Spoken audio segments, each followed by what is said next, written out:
Welcome to the Business Spotlight series. My name is Gabriel Moore, and I am the senior partner here at Action Coach Vanguard here in Central Iowa. Today, I have Adam Schonert, the owner of Schonert's Patisserie, as my guest. We're going to be talking about his business journey to business ownership, challenges, best practices, and share a peek into what it's really like to build and operate a business. If this is your first time on the channel, be sure to like and subscribe to get notifications when we drop new conversations just like this one. Adam, welcome and thank you for being here today.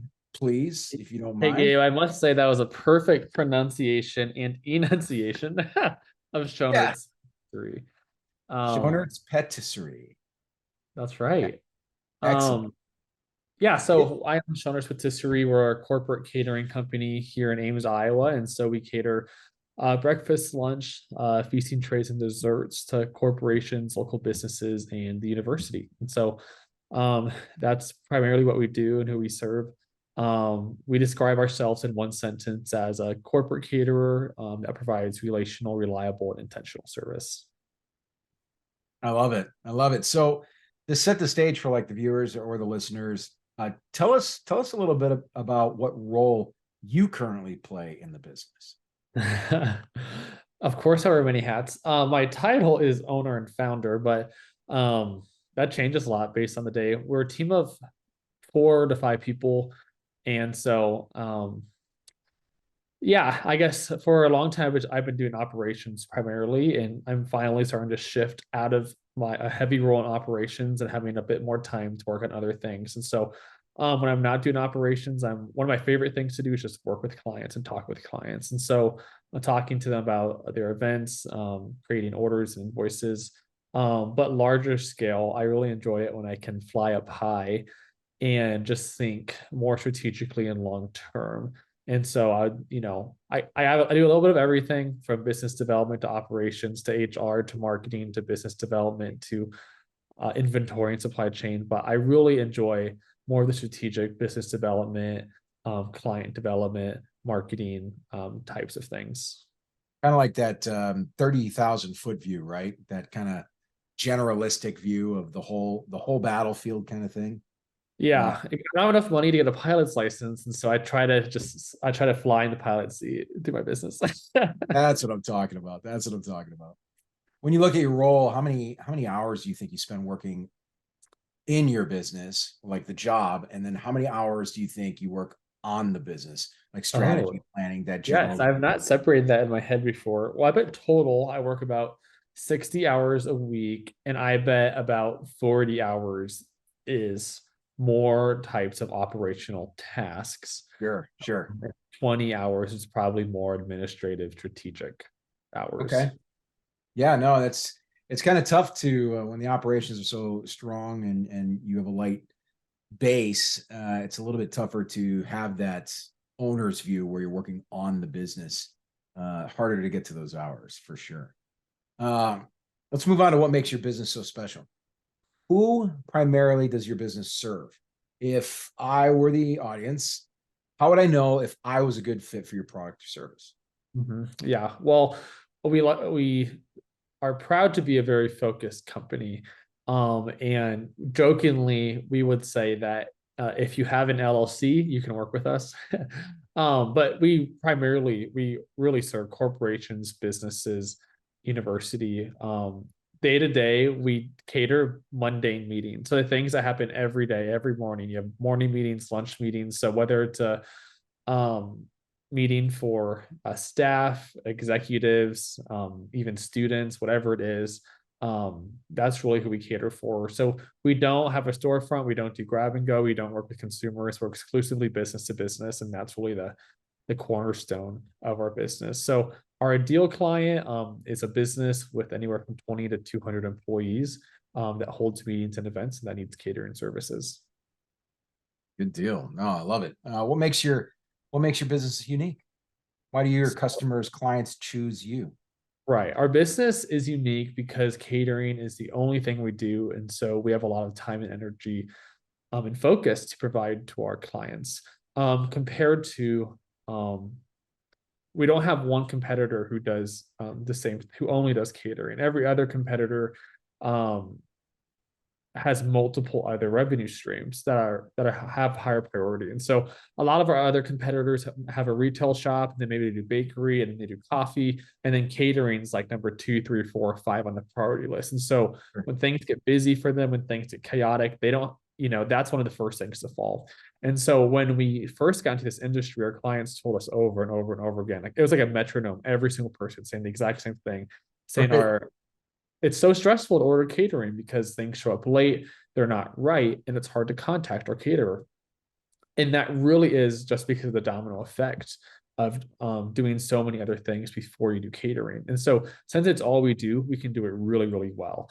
And so that's why people work with us. Is we're the opposite. Our values are pivoted on our customers' problems. And so we're reliable, relational, intentional. We're on time with the right order. We'd love to talk to you. We're easy to contact, and we pay attention to the small details. And so people work with us just because we're professional. We work with a lot of elevated executive level C-suite events.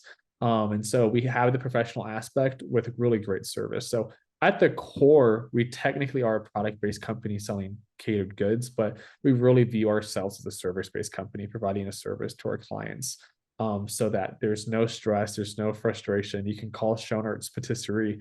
We'll take care of everything for you. It's brilliant. And I like how you separated the service and the product, because there is a little bit of both in there, but without Right. that service aspect of it, it's a lot less control over the product, right? The service is more of controlling the experience. And it sounds like you guys have that pretty handled. Yeah, exactly. I guess first of all, we just like to say our product speaks for themselves. Like if you wanna talk products, I'll just bring you products and then they'll speak for themselves. So I kind of chuckle that I almost never talk about the products we sell. I'm constantly talking about the service, because that's what people are really, really looking for. And I think you said it great, is we are selling an experience. And so from beginning to the end, we want the experience to be the same, consistent, and we just want people to have a good experience. So if you're stressed and frustrated, that's the worst case scenario. We just want it to be lighthearted, easy. We know it's a win when it's easy for our client, and then the participants leave the event saying, "Wow, that food was really good. Where did you get that from? We want to use it again." So that is the biggest win, when our clients happy and our participants are happy, and we give them the full experience. That's awesome. What's the one thing you wish more people knew about your business? Um, oh, good question. I think I think truly, um, we just have a heart to work with our clients. We just really want to help them. So we really aren't, I guess, a transactional company necessarily, kind of like on that product versus service. We're really more looking for long-term partnerships and relationships. So I really think of when we have new clients, we're looking for new clients. I'm not looking for, hey, can we cater one event for you? It's like we really are a partnership, and we really just want to help you and give you as much benefit as possible. So if you can show us your needs, tell us your problems, we're obsessed with our customers' problems. We're going to do everything we can to solve them. Amazing. You said looking for, it kind of leads us right into our next thing, marketing, right? What right now is the number one marketing strategy that has brought you the most business? The number one marketing strategy, if this counts, is doing what we do every day. This is kind of a bad answer, but it's true. We're in I'm not an going to aware judge it yet. I won't judge it yet, but go ahead. we're in an awareness stage of our business. So we're trying to do everything we can do so that people are aware. When they say, I have a catering need, they think of their top one or two or three options, and we're one of them. So right now, people just need to know we're an option. And so just by doing business at so most of our events have 20 to 80 people. I bet 20% of people have heard of us. And so by just providing that meal, we get 40 or 60 people who are eating it and getting exposure with our brand and our business. So that is the most effective, is just doing business every day and having new people see our foods every day. Obviously, that isn't necessarily a marketing strategy. So beyond that, obviously, I think one of the most powerful forms of marketing is word of mouth. And so Fortunately for us, our clients are really passionate because we're solving a big problem for them that takes a lot of emotional capacity. And so since we can relieve that, they're really telling all a similar people in similar roles as them. Um, and I would also say, well, we just do a lot networking wise. And so we try to be very involved in the community at events. We're a Discover Ames partner and Ames chamber member, and we're just always trying to connect and leverage relationships and connections. I think is something we do a lot of, is we try to see who we know and who are they connected to and who can they connect us to. So I think everything we do right now is really relational, and I kind of have a vision for what I would like our marketing strategy to be. Okay. But looking right now, I am looking for someone to come in and help us execute more specific marketing strategies. So Excellent. Okay. No, that's good to know. You had mentioned exposure as almost being a marketing strategy. And I wanted to kind of touch on that because exposure falls into, you followed it up really well with word of mouth, but just being out there so that people know you exist, so that people know that you offer something. It's just so important. Exposure is, it's an answer that I've never heard when I've asked this question, and yet it means so much, right? I mean, it's just, it's like the core of marketing is exposure. You know, and it's yeah, like, I spend a lot of time doing that, and it'll be interesting. I'm kind of waiting to see. Um, that's where you and I connected, was networking. yeah, Yeah. exactly. I think Yeah. we're always asking clients, how did you hear of us? And when people are at events, we're always gauging to see if they've heard of us or if they haven't. And so we're just, I can see the slow progress of it. It used to be, oh, I've never heard of you before. Now it's, oh, I've had your food one or two or three, So we're starting to take a step up on the ladder. So I'm curious to see, once we get off the really awareness exposure category, Sure. what comes next. So Do you feel that you as a team do a pretty good job of tracking those results, the word of mouth, the referrals, what seems to be working, what doesn't seem to be working? Do you feel that you guys are in a good position in that? I would say that we do not do a good job of tracking that type of information. I would say it really is just asking questions and feeling and hearing Gotcha. at deliveries and events, but we definitely should be recording that. And I think one of the biggest things I would love to improve long term is like a CRM or customer relationship management system. Sure. And so I've kind of talked about sales funnels before, and that's really a bit more verbiage for direct to consumer type of business. Okay. But really, I'd love to implement some sort of system where we can have current and prospective clients in it. We can track, where they are within our impressions and steps. But yeah, how they heard of us. Just so we can know more about them relationally, what they love to do, what their hobbies are, stuff like that. But Sure. just so we'd love to develop and improve a system like that. That's on my mind for a long time. Um, Good deal. so once again, I'd say I have a vision for that, and I might need some help executing it. No, for sure. We're very familiar with that territory, as you and I have spoken about. Let's see here. We spend a bunch of time focused like on the business and sharing a few best practices for the audience. I want to take a step back and I want to dive into your journey a little bit more. Why did you choose to go into business for yourself as opposed to choosing to work for someone else? What was the transition like for you, if It there was a was? really difficult decision actually, because it was never my plan. So I came to Iowa State to get my bachelor of food science. I got my concurrent MBA, and so I was graduating. Once again, I came to Iowa State to be a food scientist in the bakery manufacturing industry. So I had this plan the whole time. But this business truly, I just describe as a culmination of my passions. And so my passions are baking, food science, business, and people. And so I love what I do and I have so much passion in it because it's the foundation of my passions. So when I was looking at graduation and careers, part of me wanted to take the more secure corporate type of job. But every time I started talking about those jobs and reading the job descriptions, I just felt so maybe underutilized or maybe just not super excited. And so it kind of was like, you know what? This is one of the only times in my life where it will be this maybe low risk to go into business. And I knew at any time in my life, I could always go back. I could always be a food scientist or a program manager, whatever I wanted to be in the corporate world. And so, really for me, it was just, I am kind of pro risk. I like to be a bit risky. But truly, yeah, this business is just where my passion lies. It's something I love. And I knew I couldn't, um, let it go. If I let it go, I'd always look back and wonder what would have happened. I Regret. would Yeah. rather know if it's super successful, and I would rather know if it would just crash into the ground on fire. But I just want to know. You know, So it's a lot of factors, but yeah, it's funny you say that.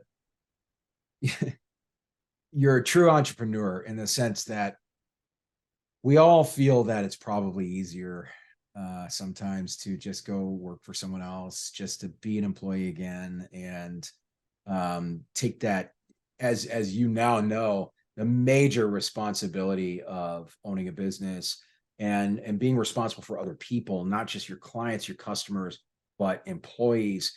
It's just a game changer, and it's a whole different level of living than it is to be an employee. Specialists in employment is incredibly hard, so I never want to uh, downgrade that because it is really right. hard. But this in entrepreneurship is it's it's a beast all of its own, as you're probably now familiar with. Yeah, of course. So let's see. Looking at the time. Good deal. All right. So let's fast forward a minute. Let's let's talk about Schonert's Patisserie in the next 3 to 5 years. What does it look like? Where is it at? Is it huge? Is it small? Is it other states? What does it look like? Yes. Yeah, that's stuff I love to think about. We are just in such a growth mode right now. Which is both super fun and exciting and super challenging as well. And so when I think in the next 3 to 5 years, I guess let's start with what I don't want to change. I want us to be a super focused company providing corporate catering for our clients with the same values. I want all of that to stay the same. One thing I'm afraid of is we look at so many different new products and revenue streams we can add, and we just have to ask ourselves: does this specialize us and meet our niche and our focus, or is this just going to dilute us? And it's so tempting to add it because there's always just a baseline of revenue. So I think that's something we're thinking about a lot. We call My that shiny object syndrome. there's Shiny lots of them. objects. Yeah, shiny. Oh, squirrel. Yeah. It's go ahead, keep going. I'm sorry. um, and so I have two very overarching goals for our business. If I'm gonna take the time to start a business, it needs to be reproducible. So our goal is that we could add it. We're moving towards being able to add more locations. The second goal is that I have the option to operate within it if I want to or not. So two big goals. It is, I guess what that means is the business is not dependent on me. So I would say in 3 to 5 or 5 to 10 years, that's where we want to move. We're wanting to develop structures, systems, and procedures that so that we can always provide the same quality products, the same quality experience, but doing so without less dependent on me, based on our employees and our culture and stuff like that. So I think that's just what we're trying to move towards, and I think a big goal would be to have um, I don't necessarily want to be a franchise with 100 locations, but we'd love to have, two, three, or five, even across Iowa or in the Midwest. So I'd say that's kind of what we're moving and striving towards. That's Um, outstanding. yeah, Yeah, you and I can relate in a lot of ways in that regards. One of our goals is to help business owners move to that choice, right? To move to the choice of, do I want to scale? Do I want to work? Do I want to work in it? Or do I want to sell it? Do I want to be out of it? And the fact that you're on that path and you already have an idea that's where you're going.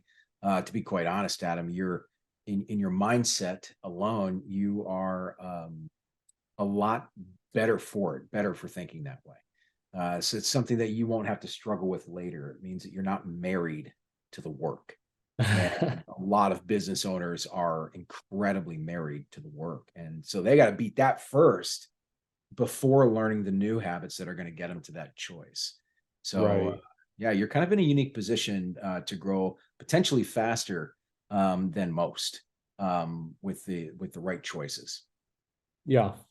So, as we're going to be beginning to wrap up here, so um, we've covered a lot of ground in our conversation today. For those who are watching, I highly encourage you to save this, come back a few times for an additional watch. Lots of great stuff in here, especially if you're a business owner, because sharing stories like this and like Adam's are incredibly helpful for all of us that are in business ownership.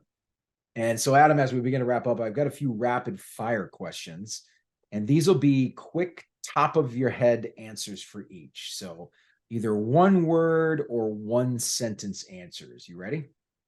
Yep. Let's rock. What is the key to success for you? Uh, Key to success for us is, um, I think it truly is to be relational in all we do, employees and clients. I love that relationships. It's fantastic. You're so not wrong. What is your one piece of advice for other business owners? One piece of advice is to, oh, my piece of advice is to get started, always. If you're a business owner, you already have got started. But the point is, we started by selling pies and cheesecakes for holidays direct to consumers. And we taught classes. And I would have never, ever expected to be doing exclusive business to business corporate catering. But we got here because we started somewhere and pivoted and solved problems and provided solutions. So I always just say, get started, look at the industry, and pivot as you need to get to that best scenario. Love it. Take action. Action. Take action. What is one book you're reading right now or have read most recently?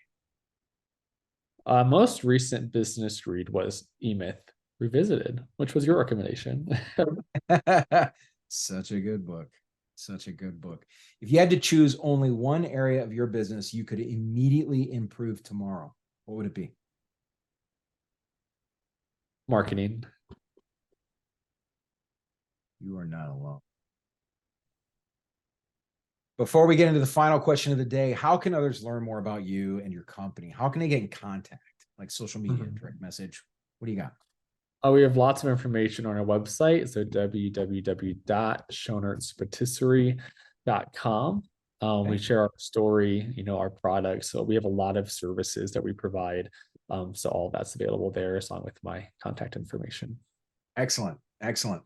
And can we get to social media from there or anything like that? Yes, we do have an Instagram and Facebook account too. Okay. So you can also search Schonert's Patisserie in those two social media channels. Perfect. For our final question, what is most inspiring to you today? I think what's most inspiring to me today is just not having a fear of failure. And so in some ways we try to pursue failure, just in everything we do. So just to try things, do it the best of your ability, try hard. And if you fail, whatever, get back up, learn from it, and keep moving. And so I just think it's really fun to live outside of fear. And so I think that's what inspires me right now. That's fantastic. What a great message to send to other business owners out there. Just anyone, honestly. As we wrap up, Adam, I just want to say thank you, my friend. This has been an amazing spotlight on your journey as not just a business, but an owner as well. And I'm deeply grateful that you allowed me to take a look under the hood with you to learn more about you and Schonert's Patisserie. And I'm definitely looking forward to seeing how you and your business take it to the next level. That's right. Yeah. Thanks with your help. Thanks, Gabe. Appreciate it. Absolutely. This has been Business Spotlight with Adam Schonert of Schonert's Patisserie and your host, me, Gabriel Moore with Action Coach Vanguard Business Coaching. Thank you for your time and dropping pens. Thanks for watching, everybody. We'll see you next time.